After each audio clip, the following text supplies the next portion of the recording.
भगवान राम एक धोबी भाई ने कह दिया कि मैं अपनी पत्नी को घर में नहीं रखूंगा, मैं कोई राम थोड़ी हूं कि रावण के घर से आई सीता को राम ने रख लिया। धोबी ने बस इतना ही तो बोला था। राम जी राजा थे।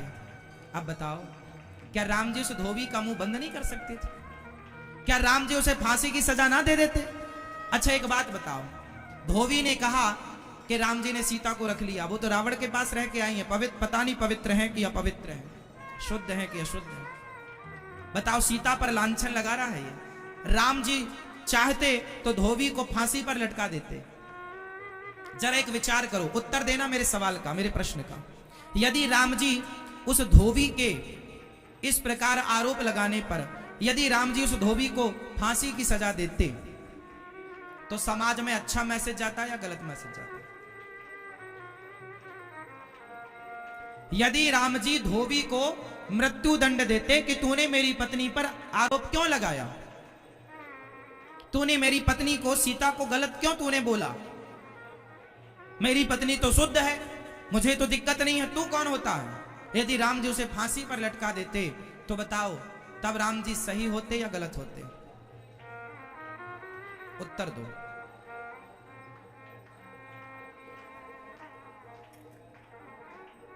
बहुत विचार करो इन बातों पर। एक तरफ राम है और एक तरफ धृतराष्ट्र। धृतराष्ट्र ने अपने पुत्र दुर्योधन का त्याग कर दिया होता तो महाभारत ना होता। धृतराष्ट्र ने देर कर दी, त्यागा नहीं, नाश हो गया। दूसरी तरफ राम जी हैं।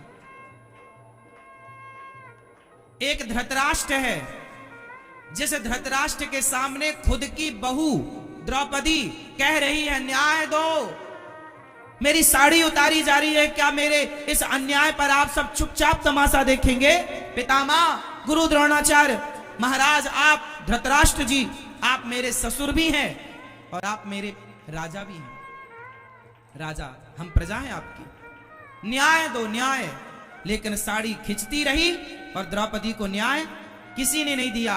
सोचिए कि धृतराष्ट्र के राज्य में नारियों को कोई न्याय ना मिला क्योंकि परिवारवाद था,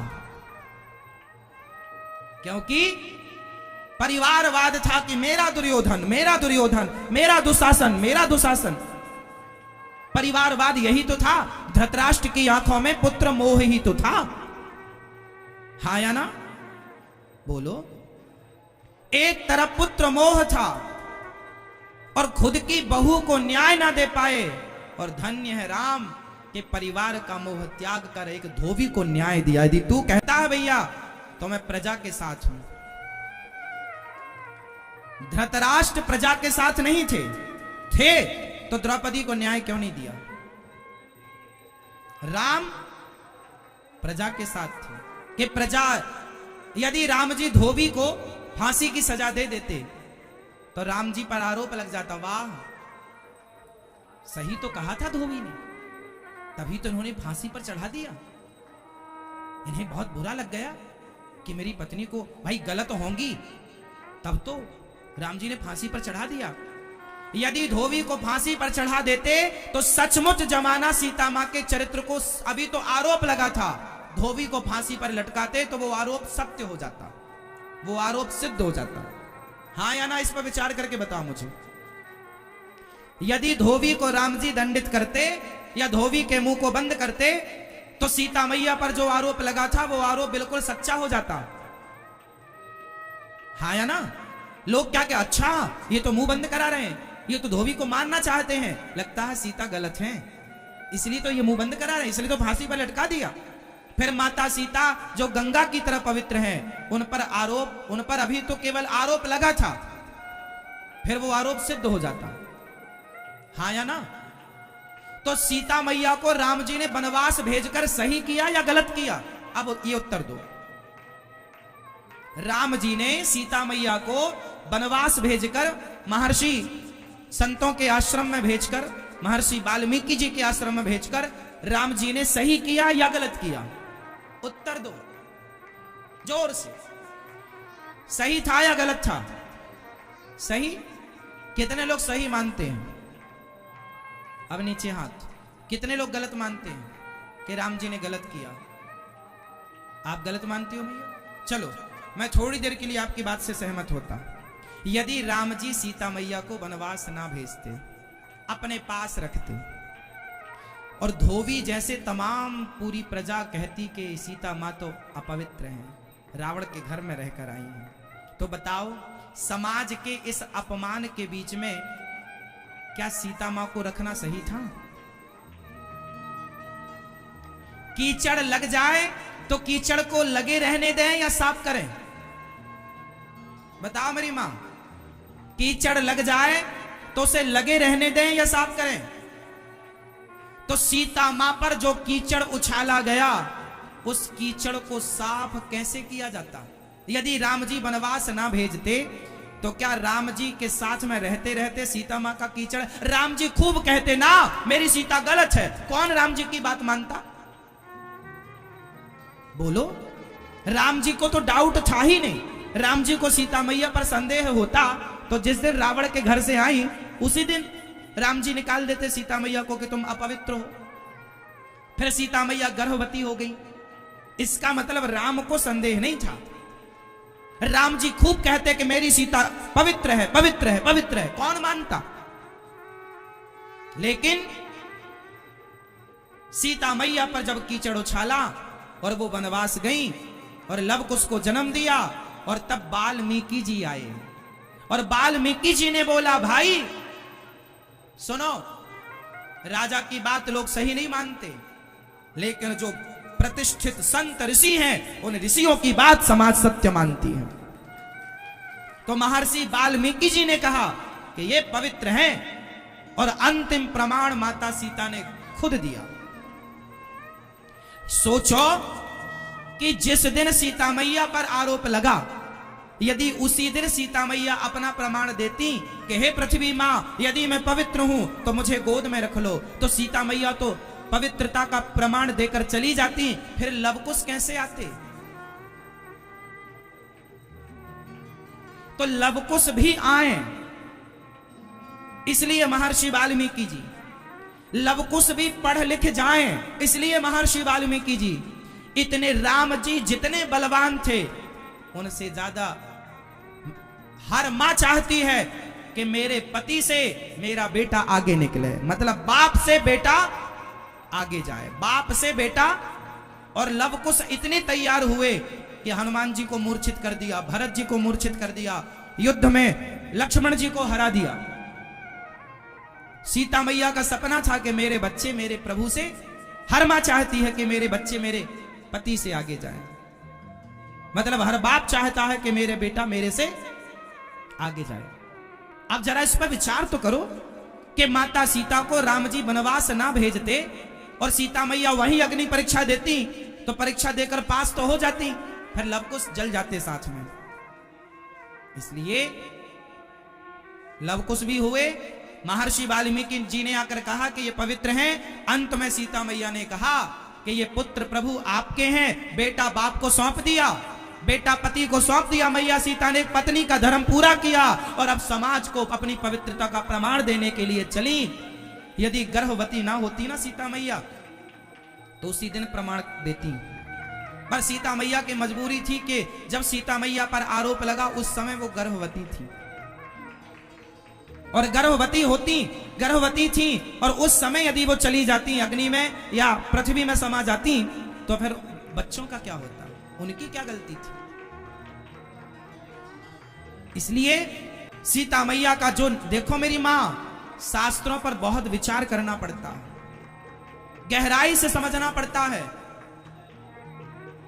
इतनी गहराई तक आप लोग शायद कभी गए हों जितनी गहराई तक हम आपको पहुंचाना चाह रहे हैं। सीता मैया हर पहलू पर विचार करना चाहिए।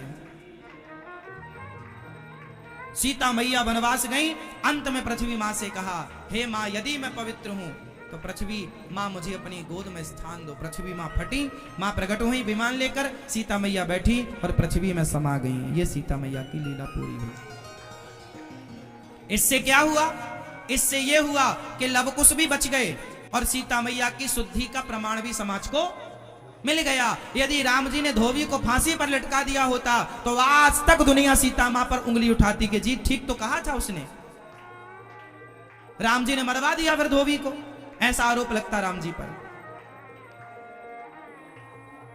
क्योंकि राम जी जो करते वो आने वाले समय पर लिखा जाता। राम जी जो करते वो लिखा जाता और आने वाले युगों में वो पढ़ा जाता। हम सब वही तो पढ़ रहे हैं, रामायण पढ़ रहे हैं, रामचरितमानस पढ़ रहे हैं। राम मर्यादा पुरुषोत्तम है। एक तरफ राम है जिन्होंने प्रजा की सुनी और एक तरफ धृतराष्ट्र है जिन्होंने प्रजा की नहीं सुनी। राम को समझने के लिए, राम को समझने के लिए एक पति बनना पड़ेगा। राम को समझने के लिए एक पुत्र बनना पड़ेगा राम जैसा। राम जैसा पुत्र बनो, राम जैसा पति बनो, राम जैसा राजा बनो, तो पता लगेगा, तो समझ में आएगा कि राम जी ने सीता मैया को वनवास क्यों भेजा। जो राम जैसा पति नहीं है, अब बताओ, जो राम जी से, जो आजकल लोग कहते हैं राम जी ने गलत किया, सीता मैया को वनवास भेज दिया। अरे राम जी ऐसे पति हैं कि रावण से लड़ गए पत्नी के लिए, और वनवास में सीता मैया थी। राम जी चाहते तो दूसरा विवाह कर लेते, तीसरा विवाह, राम जी राजा थे। राम जी के पिताजी ने 3 विवाह किए तो राम जी भी कर लेते। नहीं, राम जी एक पत्नी व्रता है।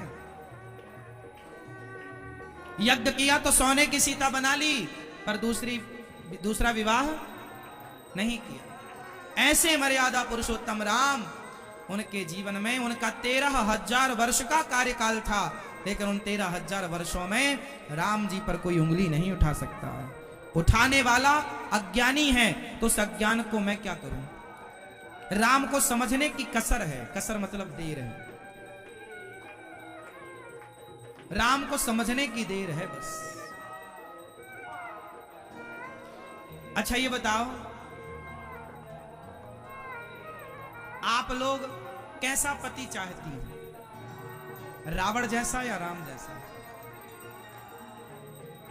मैया आपको थोड़ा बताना पड़ेगा ना, आपको ही दिक्कत थी।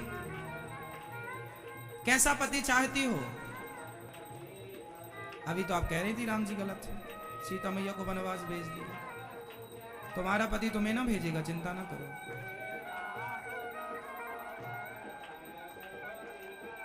राम पर जो उंगली उठाते हैं, एक बार उनसे पूछना कि तुम पति कैसा चाहती हो, रावण जैसा या राम जैसा? तुम पुत्र कैसा चाहते हो, रावण जैसा या राम जैसा?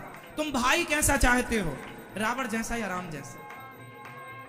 भाई, राम ने भाई को गले लगाया, राजा बन रहे थे राम जी, मां ने कह दिया मेरा बेटा बनेगा, कोई बात नहीं भैया है मेरा, तू बन जा भैया। छोड़ दिया, चुटकी में छोड़ दिया अयोध्या को, कि मेरा भाई यदि सत्ता पर बैठना चाहता है तो खुशी खुशी बैठे, मुझे कोई आपत्ति नहीं।